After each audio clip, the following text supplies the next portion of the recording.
Siyempre, masaya akong magbahagi ng isang kwento ng pag-ibig. Noong 2024, sa isang maliit na bayan sa Pilipinas, may 2 taong nagngangalang Maria at Juan. Sila ay magkaibigan mula pa noong kanilang kabataan.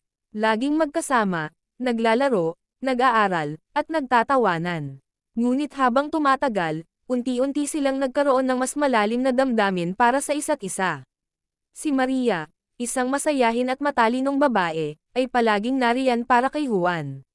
Siya ang kanyang inspirasyon, ang kanyang liwanag sa mga panahong madilim. Si Juan naman, isang masipag at matapang na lalaki, ay palaging handang protektahan si Maria. Siya ang kanyang sandalan, ang kanyang lakas sa mga panahong mahina siya. Isang araw, habang sila ay nasa kanilang paboritong lugar, sa ilalim ng isang malaking puno ng mangga, inamin ni Juan ang kanyang nararamdaman para kay Maria. Sa kabila ng kanyang kaba, sinabi niya, "Maria, mahal kita. Hindi ko na kayang itago ito. Ikaw ang aking mundo, ang aking lahat."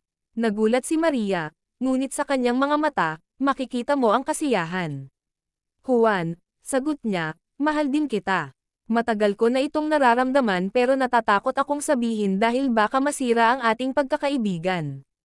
Mula noon, sila ay naging magkasintahan.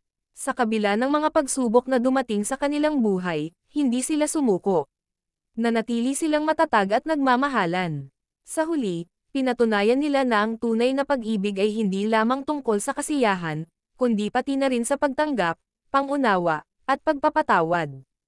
At iyan ang kwento ng pag-ibig ni Maria at Juan, isang kwento na nagpapatunay na ang tunay na pag-ibig ay may kakayahang lagpasan ang anumang pagsubok.